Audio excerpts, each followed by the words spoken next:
வணக்கம். இன்னைக்கு மனைவி சமையலில் ஒரு சூப்பரான பிரிஞ்சால் கேப்சிகம் கிரேவி எப்படி பண்ணுறதுன்னு பார்க்கலாம் வாங்க. ஒரு கடாயில் அரை கப் அளவு நிலக்கடலை எடுத்துக்கிறேன்.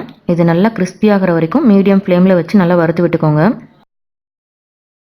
இது வறுபட்டதும் அரை கப் அளவு வெள்ளை எள் சேர்த்துக்கிறேன். வெள்ளை எள் சேர்த்துட்டு கலர் மாறாத மாதிரி ஒரு நிமிஷத்துக்கும் குறைவாக வறுத்து விடுங்க. இது லைட்டாக வெடிக்க ஆரம்பிக்கும். அப்படி வெடிக்க ஆரம்பித்ததும் நம்ம ஸ்டவ் ஆஃப் பண்ணிடலாம். கலர் மாறக்கூடாது. இது வறுபட்டதும் தனியாக எடுத்து ஆற வச்சிடலாம். மிக்சி ஜாரில் நம்ம வறுத்த நிலக்கடலை எள்ளு சேர்த்துக்கிறேன். இது கூட 7-8 பாதாம் பருப்பு ஊற வச்சு தோல் நீக்கி சேர்த்துக்கிறேன். இதை நல்லா பவுடராக அரைச்சிட்டு வந்துடலாம். பவுடர் ரெடி ஆகிடுச்சு. இப்போ கடாயில் 4 டேபிள் ஸ்பூன் அளவு நல்லெண்ணெய் சேர்த்துருக்கேன். நல்லெண்ணெய் தான் இந்த கிரேவிக்கு நல்லா டேஸ்ட்டாக இருக்கும். இது கூட அரை டீஸ்பூன் ஜீரகம், அரை டீஸ்பூன் மிளகு சேர்த்துக்கிறேன். ஒரு பெரிய வெங்காயம் பொடி பொடியாக கட் பண்ணது, கொஞ்சமாக கருவேப்பிலை, 10 பல் பூண்டு சேர்த்துக்கிறேன். இது எண்ணெயிலே நல்லா ஒரு 5 நிமிஷம் வதங்கட்டும். இது கூட ஒரு சின்ன சைஸ் குடமிளகா சின்ன சின்னதாக கட் பண்ணியிருக்கேன், அதை சேர்த்துக்கிறேன். இதுவும் எண்ணெயிலே ஒரு 5 நிமிஷம் நல்லா வதக்கி விட்டுக்கோங்க. இது நல்லா குடமிளகா சாஃப்ட் ஆகிற வரைக்கும் நல்லா வதக்கிக்கோங்க. குடமிளகா வதங்கினதும் இது கூட 1/4 கிலோ அளவு நீளமாக கட் பண்ண கத்திரிக்காய் சேர்த்துக்கிறேன். உங்களுக்கு எவ்வளோ வேணுமோ அதுக்கு தகுந்த மாதிரி சேர்த்துக்கோங்க. இதையும் நல்லா கலந்து விட்டு எண்ணெயிலே ஒரு 10-12 நிமிஷம் நல்லா வதக்கி விட்டுக்கோங்க. தண்ணி எதுவும் சேர்க்காம எண்ணெயிலே இது வேகணும். இப்போ இதை மூடி வச்சு ஒரு 10-12 நிமிஷம் வரைக்கும் கத்திரிக்காய் நல்லா சாஃப்டாக வேகிற வரைக்கும் குக் பண்ணிக்கலாம். இடையில எடுத்து திருப்பி விட்டுக்கோங்க.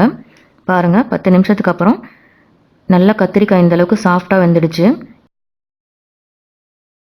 இது கூட 2 தக்காளி சேர்த்துக்கிறேன். தக்காளி வதங்குறதுக்கு தேவையான அளவு உப்பு சேர்த்துக்கலாம். இதை நல்லா கலந்து விட்டு மூடி வச்சு ஒரு 5 நிமிஷம் நல்லா குக் பண்ணிக்கோங்க. இப்போ தக்காளி நல்லா குக் ஆகிடுச்சு. இது கூட 1/4 டீஸ்பூன் மஞ்சள் தூள், 1 டீஸ்பூன் மிளகாய் தூள், உங்களுக்கு காரம் எவ்வளோ வேணுமோ அதுக்கு தகுந்த மாதிரி சேர்த்துக்கோங்க.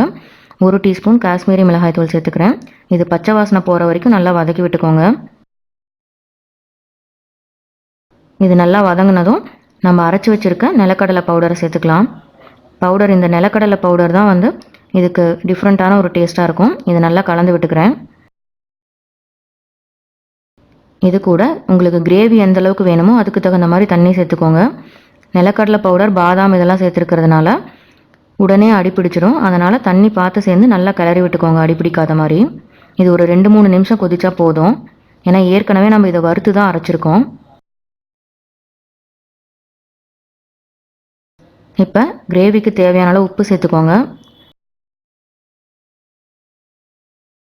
இப்போ கிரேவி நல்லா கொதித்ததும் 3/4 கப் அளவு புளி தண்ணி சேர்த்துக்கிறேன். இது புளி இல்லாமையும் டேஸ்ட்டாக தான் இருக்கும்.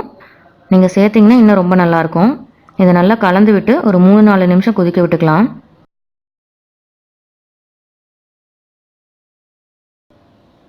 கிரேவி நல்லா கொதித்து எண்ணெய் பிரிஞ்சு வருது பாருங்கள். இது மேலே கொஞ்சமாக கொத்தமல்லி இலை தூவிக்கிறேன். இது தோசை, சப்பாத்தி இதுக்கு சூப்பராக இருக்கும். அதை விட சூடான சாதத்தில் கொஞ்சமாக நெய் போட்டு சாப்பிட்டிங்கன்னா அவ்வளோ அட்டகாசமாக இருக்கும்.